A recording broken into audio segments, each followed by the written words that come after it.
바벨론 벨사살 왕 원년에 다니엘이 그의 침상에서 꿈을 꾸며 머릿속으로 환상을 받고 그 꿈을 기록하며 그 일의 대략을 진술하니라. 다니엘이 진술하여 이르되 내가 밤에 환상을 보았는데 하늘에 네 바람이 큰 바다로 몰려 불더니 큰 짐승 넷이 바다에서 나왔는데 그 모양이 각각 다르더라.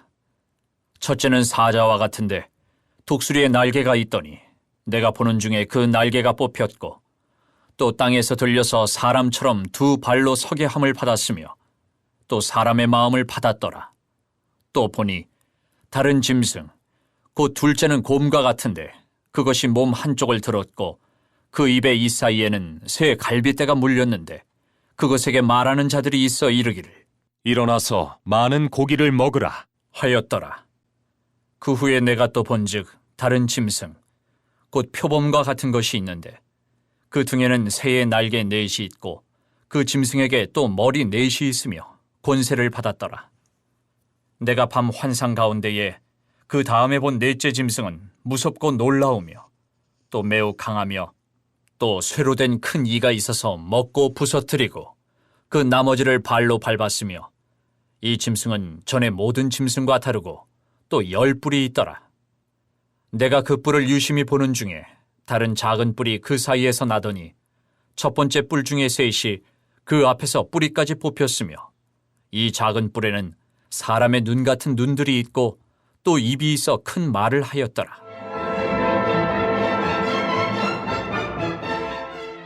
내가 보니 왕좌가 놓이고 옛적부터 항상 계신 이가 좌정하셨는데 그의 옷은 희기가 눈 같고 그의 머리털은 깨끗한 양의 털 같고 그의 보좌는 불꽃이요 그의 바퀴는 타오르는 불이며 불이 강처럼 흘러 그의 앞에서 나오며 그를 섬기는 자는 천천히요 그 앞에서 모셔선 자는 만만이며 심판을 베푸는데 책들이 펴놓였더라. 그때 내가 작은 뿔이 말하는 큰 목소리로 말미암아 주목하여 보는 사이에 짐승이 죽임을 당하고 그의 시체가 상한 바 되어 타오르는 불에 던져졌으며 그 남은 짐승들은 그의 권세를 빼앗겼으나 그 생명은 보존되어 정한 시기가 이르기를 기다리게 되었더라. 내가 또 밤 환상 중에 보니 인자 같은 이가 하늘 구름을 타고 와서 옛적부터 항상 계신 이에게 나아가 그 앞으로 인도되매 그에게 권세와 영광과 나라를 주고 모든 백성과 나라들과 다른 언어를 말하는 모든 자들이 그를 섬기게 하였으니 그의 권세는 소멸되지 아니하는 영원한 권세요 그의 나라는 멸망하지 아니할 것이니라. 다니엘은 크게 두 부분으로 나누어진다고 사람들이 이야기합니다. 그 두 부분은 1장과 6장으로 일부, 그리고 7장부터 12장까지가 2부라고 그렇게 생각되었습니다. 그렇게 생각하는 이유는 첫 번째, 1장부터 6장까지는 다니엘의 친구와 다니엘, 그 친구들이 여러 가지 환난과 그 이야기를 통해서 특별히 그 대상으로 하는 사람들이 디아스포라 유대인, 즉 바벨론에 끌려와 있는 유대인들을 향한 이야기라고 그렇게 생각되어졌기 때문이고, 특별히 7장부터 12장까지는 이제는 느부갓네살 왕이나 벨사살 왕들의 꿈을 해석하는 사람으로서의 다니엘이 아니고, 그리고 환난과 핍박을 겪는 다니엘이 아니고 7장부터 12장까지는 그 꿈과 환상의 해석자가 아니라 꿈을 환상을 받는, 환상을 보는 사람도 등장하고 있고, 특별히 디아스포라 유대인 바벨론 중심이 아니고 예루살렘 중심으로 이야기가 구성되어 있고, 관심도 그 주제도 예루살렘 회복, 마지막 영원한 나라의 회복에 관심을 두고 있다라고 하는 점에서 내용적으로 크게 그렇게 2부로 그렇게 나누어진다라고 이야기할 수가 있을 것입니다. 그래서 1장부터 6장까지는 어쩌면 이 땅에서 살아가는 제국의 백성으로, 바벨론의 백성, 그 이후로 메대와 바사, 힐라나라, 로마 나라의 백성으로 살아갈 유대인들의 모습을 통해서 어떻게 이 땅에 살아갈지에 대한 모습을 묘사하고 있다면, 7장부터 12장까지는 마지막 하나님 나라의 모습, 그리고 그 하나님 나라가 어떻게 궁극적인 변화, 궁극적인 소망을 줄지에 대한 이야기로 그렇게 되어 있다 생각합니다. 그래서 1장부터 6장까지가 일부, 7장부터 12장까지가 마지막 12장까지가 2부라고 그렇게 많은 사람들이 생각을 해요. 어찌됐든 7장부터는 주로 다니엘과 앞장에서 1장부터 6장까지 앞장에서 다니엘과 친구들이 믿음의 모습들, 뭐 간증거리들, 뭐 이런 것이 뭐 기록되어 있었다면 7장부터 12장까지 그런 이야기보다는 꿈의 해석자가 아니라 꿈을 실제로 보는, 환상을 보는, 하나님의 계시를 받는 사람으로 그렇게 등장하고 있죠. 자, 물론 2장에서도 꿈과 환상의 얘기가 좀 있었습니다. 주제는 분명했습니다. 느부갓네살 왕이나 벨사살 왕이 교만할 때에 하나님이 주권자이고 하나님의 나라가 영원할 것이다라고 하는 사실을 잘 보여줬죠. 특별히 2장에서는 그 느부갓네살 왕이 보았던 환상, 꿈의 이야기가 기록되어 있었지 않습니까? 기억하는지 모르겠습니다만 그 환상의 내용은 그 신상이 등장하는데 머리에는 뭐 금이요, 그 가슴과 이런 쪽에는 은이고, 그리고 허리와 배 뭐 이쪽에는 뭐 노시고, 그리고 넓적다리, 종아리 이쪽에는 철, 나머지는 뭐 철과 진흙이 섞여 있고 뭐 그런 신상을 봤잖아요. 그 내용이 똑같이 다시 한번 주어지는 게 무엇이냐면 7장이죠. 7장에 보면 4가지 짐승이 등장해요. 7장 1절에 보면 바벨론 벨사살 왕 원년에 다니엘이 그의 침상에서 꿈을 꾸며 머릿속으로 환상을 받은, 느부갓네살이나 벨사살 왕이 받은 꿈을 해석하는 게 아니고 직접 환상을 보게 된 내용을 이야기하죠. 자, 근데 그 꿈을 기록하고 그 일의 대략을 진술했는데, 자, 내가 밤에 환상을 보았는데 하늘의 내바람이 큰 바다로 몰려 불었더니, 하늘의 내바람. 그리고 3절 말씀에 보면 큰 짐승 넷이 바다에서 나오는다. 지금 하늘과 바다를 대조시키고 있죠. 하늘은 하나님이 계신 곳이고요. 그 바람은 하나님의 도구로, 하나님이 사용하시는 도구로 성경에 많이 묘사되잖아요.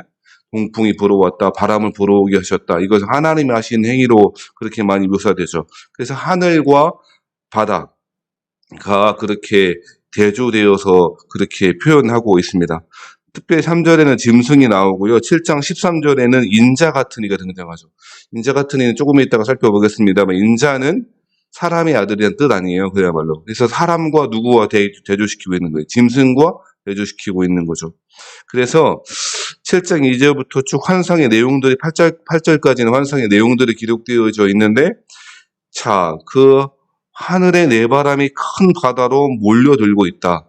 큰 바다는 악의 거처, 혼돈의 바다, 그런 악의 중심지, 뭐 그것을 상징하는 표현으로 성경에 자주 등장하는데, 큰 바람이, 하늘의 큰 바람이, 내 바람이 큰 바다로 몰려들고 있다. 즉 제국들이 강성하고 뭐 되게 힘과 권세를 사용한 것 같지만 실제로는 하늘의 하나님께서 그 나라를 주관하고 계신다는 사실, 그런 식으로 표현하고 있죠. 자, 그런데 그 바다에서 4 짐승이 나오고 있는데, 첫 번째 짐승이 누구냐? 4절의 말씀에 보면 사자와 같은 짐승이 등장하죠. 독수리의 날개가 있더니 내가 보는 중에 그 날개가 뽑혔고, 또 땅에서 돌려서 사람처럼 2발로 서게 함을 받았으며 또 사람의 마음을 받았더라 라고 이야기합니다. 아마도 이것은 당연히 첫 번째 나라 2장과 연결해서 해석하면 바벨론 나라를 상징한다 볼 수 있어요. 특별히 사람의 마음을 받았다라고 하는 것을 보면 느부갓네살 왕의 이야기를 우리 해석하면서 짐승처럼 살아갔다, 짐승의 마음을 받았다라고 이야기하는데, 아마도 그것은 정신병에 걸렸을 것이다 라고 해석했는데, 그가 회복된 바벨론 나라, 느부갓네살 왕이 회복되어지고 이후로 나보니두스, 벨사살 왕으로 이어지는 그 제국의 역사를 가리키는 것 같아요. 그래서 첫 번째는 4절의 첫 번째 사자와 같은 그 짐승은 바벨론 제국을 가리키는 것이에요. 그리고 5절에 보면 누가 등장하냐? 짐승이 등장하는데, 그 둘째는 곰과 같은데, 곰이 아니고 곰과 같은 짐승이 등장하죠. 자, 이것은 메대와 바사 나라로 일반적으로 해석해요. 물론 다르게 해석하는 사람도 종종 있지만 대부분 일반되게 공통적으로 해석하는 그 방법은 곰은 메대와 바사 나라라고 그렇게 해석합니다. 그런데 그것이 한 몸 한쪽을 들었다. 한 몸 한쪽을 이렇게 들었다고 하면 균형이 깨어지잖아요. 메대와 바사가 사실은 메대는 아주 작은 나라, 제국을 건설하지 못하고 바사라고 하는 나라, 페르시아 나라에 편입되고 복속되죠. 그래서 한 세력으로 그 세력의 힘의 균형이 기울어졌다라고 하는 것을 의미할 거예요. 그래서 아무튼 사자는 바벨론, 곰은 메대바사 그렇게 해석할 수 있고 6절 말씀에 보면 그 후에 내가 본즉 다른 짐승 곧 표범과 같은 것이 있는데 표범과 같은 것은 헬라 나라 그리고 그리스 나라를 가리키는 그리스 제국을 가리킨다고 볼 수 있어요. 그런데 그 표범과 같은 나라가 권세를 받았는데 그 등에는 새의 날개 넷이 있고 그 짐승에는 또 머리 넷이 있다. 헬라 나라가 잘 아시는 대로 알렉산더 대왕이 죽은 이후로 4개 나라로 쪼개지죠. 아무튼 그것을 상징하는 것 같다라고 해석합니다. 자, 그래서 6절의 표범과 같은 나라는 그리스 제국을 가리키는 말이고, 자, 7절에 보면 네 번째 짐승이 등장합니다. 자, 네 번째 짐승이 무엇일까? 내가 밤한상 가운데 그 다음에 본 넷째 짐승은 무섭고 놀라우며 또 매우 강하며 또 쇠로 된 큰 이가 있어서 먹고 부서뜨리고 그 나머지를 발로 밟으며 이 짐승은 전에 모든 짐승과 다르고 또 10뿔이 있더라라고 하는 이 넷째 짐승은 바로 로마 나라를 가리킨다라고 볼 수가 있을 것입니다. 그런데 그 10뿔이 있다라고 하는 것은 그 10뿔은 로마 제국 이후에 분열된 세상의 나라 그리고 그리스도께서 오시기 전까지 메시아가 오시기 전까지 인자 같은 이가 오시기 전까지의 여러 제국들의 역사를 가리킨다 볼 수 있어요. 자, 정리해보면 다니엘 2장의 환상과 사실은 내용적으로는 아주 똑같은 내용의 환상을 받은 것이라고 볼 수 있어요. 사자는 바벨론 그리고 곰과 같은 짐승은 메데바사 그리고 표범과 같은 짐승은 헬라 나라 그리고 마지막 사나운 짐승 네 번째 짐승 그 짐승은 로마 나라 그리고 10뿔은 아마도 그 이후로 로마 제국 이후로의 분열된 세상 나라를 전체를 가리킨다. 10뿔이라고 하는 것이 그 숫자적으로 10개라고 하는 것이 아니고 많다라고 하는 것을 성경에서 주로 상징하잖아요. 그래서 그렇게 해석할 수가 있다는 거예요. 자, 이제 환상의 내용은 알았는데 그런데 이런 것들이 다 어떻게 될 것인가? 그 마지막 운명이 9절부터 14절 조금 전에 우리가 읽었던 본문에 기록되어 있는 거예요. 거기 보면 누가 등장하는가? 9절 말씀에 보면 내가 보니 이게 더 훨씬 더 중요한 건데 세상의 역사는 바벨론부터 시작해서 메데바사, 그리스 나라, 로마 나라 그리고 세상의 여러 나라들이 계속 그 이름을 바꾸가며 하나님을 대적하는 짐승처럼 바다에서 등장하는 나라일 거예요. 서로의 가진 그 권세를 가지고 서로 죽이고 물고 뜯고 하는 일들이 많이 있을 거예요. 그야말로 짐승처럼 살아가는 모습이 세상 나라의 모습일 것인데 9절 말씀에 보면 이게 훨씬 더 중요한 것인데 내가 보니 왕자가 놓여 있었다는 거예요. 그 왕자가 놓여 있었고 옛적부터 항상 계시니가 좌정하시고 계시다는 거예요. 옛적부터 항상 계시니가 누구예요? 영원하신 하나님, 여호와 하나님, 성부 하나님을 가리키는 말 아닙니까? 그분이 보좌에 앉아 계신다 이 말이에요. 누가 보좌에 앉아 있는 거예요? 다니엘서의 가장 중요한 주제 가운데 하나가 뭐예요? 누가 왕인가? 누가 참 신인가라고 하는 주제 아닙니까? 누가 하나님이십니까? 누가 보좌에 앉아 계십니까? 옛적부터 항상 계셨다. 옛적부터 항상 보좌에 앉아 계신 분이 바로 우리 하나님이시다라고 하는 메시지가 중요하다는 거예요. 그런데 그의 옷은 희기가 눈 같고 이거 어디서 많이 본 것 같죠? 계시록에서 받은 거죠? 계시록에서 똑같이 재현되고 있는데 그의 옷은 보좌에 앉아 계신 그 하나님의 옷은 희기가 눈 같고 거룩하심을 상징하는 것이고 그의 머리털은 깨끗한 양의 털 같고 머리털이 희면 나이가 들었다는 거예요? 젊다는 거예요? 들었다는 거죠. 그것은 옛적부터 항상 계시다. 하나님의 영원하심을 상징하는 표현으로 그렇게 쓴 것 같아요. 또 그의 보좌는 불꽃이요. 불꽃이 등장하고 그의 바퀴는 타오르는 불이며 불이 강처럼 흘러 그의 앞에서 나오고 라고 이야기하죠. 그 불이 등장하잖아요.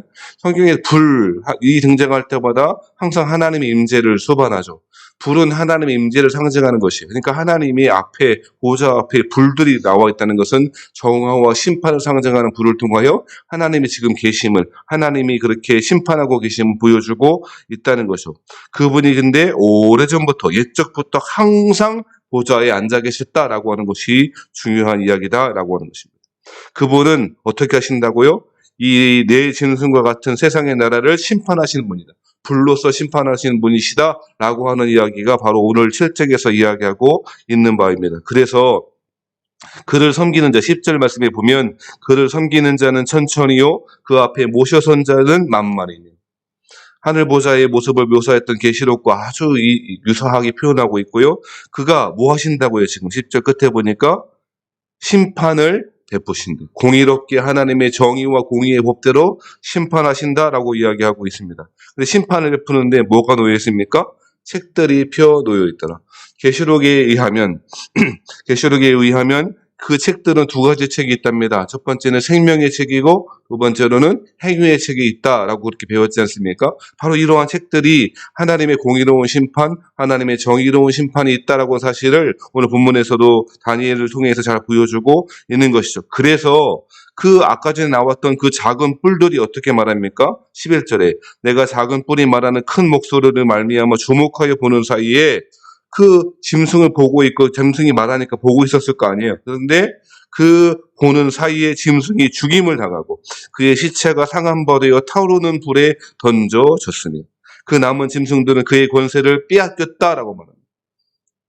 하나님이 왕이시고 그들이 바벨론 제국이 메데 바사 나라가 헬라 나라가 로마 나라가 그리고 그 이후로 분열된 세상의 모든 나라들이 큰 권세를 가지고 있는 것처럼 보여지지만 하나님이 옛적부터 항상 보좌에 앉아 계셨고 하나님이 공의로운 심판을 하시며 그들은 죽임을 당하고 시체가 상한 바 되어 타오르는 불에 던져지는 그런 운명을 맞이할 수밖에 없다라고 성경이 이야기하고 있다는 것입니다. 그런데 12절 말씀에 보니까요. 뭐라고 이야기합니까? 그 생명은 보존되어 정한 시기가 이르기를 기다리게 되었다. 다니엘이 처한 상황 가운데 그 제국들이 한꺼번에 다 없어져서 즉각적으로 이루어지는 것이 아니고 하나님이 정한 시기가 있다는 거예요. 아마도 이 시간은 적지 않은 시간이 걸릴 것임을 보여주는 것이기도 하고 뿐만 아니라 이것은 하나님이 정한 시기에 반드시 심판이 이루어질 것이다 라고 하는 이야기를 하고 있다는 것입니다. 자, 중요한 거 13절에 보면 아주 중요한 이야기를 하고 있는데 내가 또 밤 환상 중에 보니 누가 등장합니까? 인자 같은 이가 등장한다. 인자 같은 이라고 하는 것은 겸손한 예수님이 자신을 겸손하게 표현하는 모습일 뿐 아니라 특별한 용례로 쓰여지는데 다니엘 7장 13절 말씀에 등장하는 그 인자를 예수님이 자신에게 적용시켜서 설명하고 있는 거예요. 그 예수님이 제자들에게 사람들에게 인자가라고 자신을 소개할 때 그 인자는 자신이 겸손한 왕이다라고 하는 것을 보여줄 뿐 아니라 이 말씀 다니엘 7장 13절의 말씀을 인용해서 말한 거예요.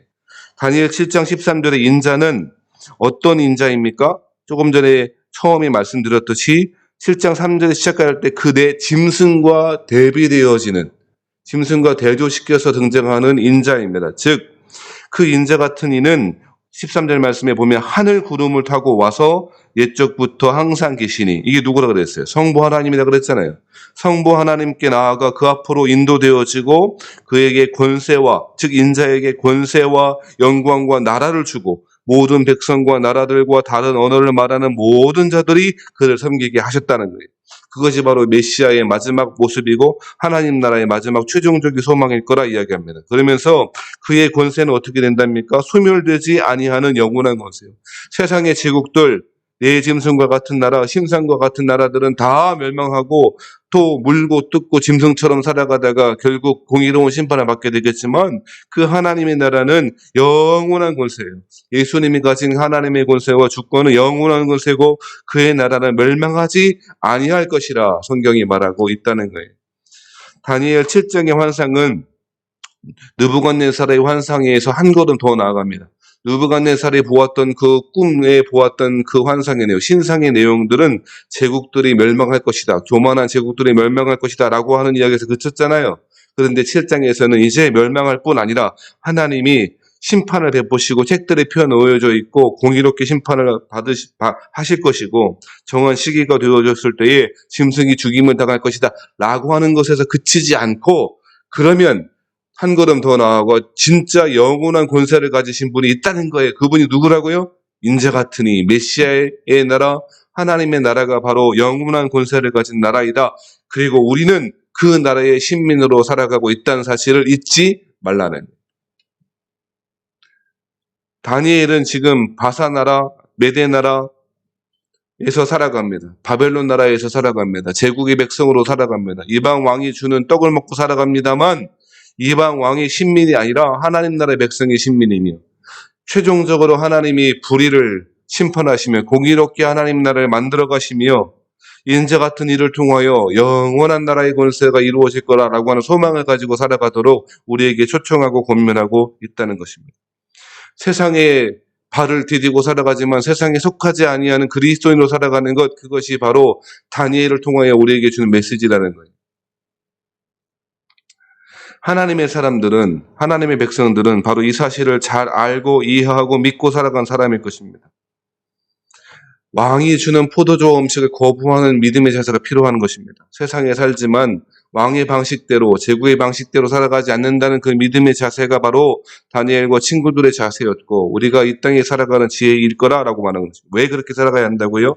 그들은 결국 강력해 보이지만 짐승의 삶이고, 사나운 짐승의 삶이고, 그들은 결국 하나님의 공의로운 심판으로 말미암아 불에 던져지게 될 거라라고 하는 것이 오늘 우리에게 주시는 말씀이라는 거예요. 제국은 아무리 큰 제국이라도 무너지고 또 무너지고 그 흥망성쇠를 거듭해 왔습니다. 그 가운데 영원한 하나님의 나라, 멸망하지 않고 끝까지 영원한 권세를 받게 될 그 하나님 나라를 소망하고 살아가는 것, 그것이 바로 우리 믿음의 사람들의 자세이어야 한다라고 말합니다.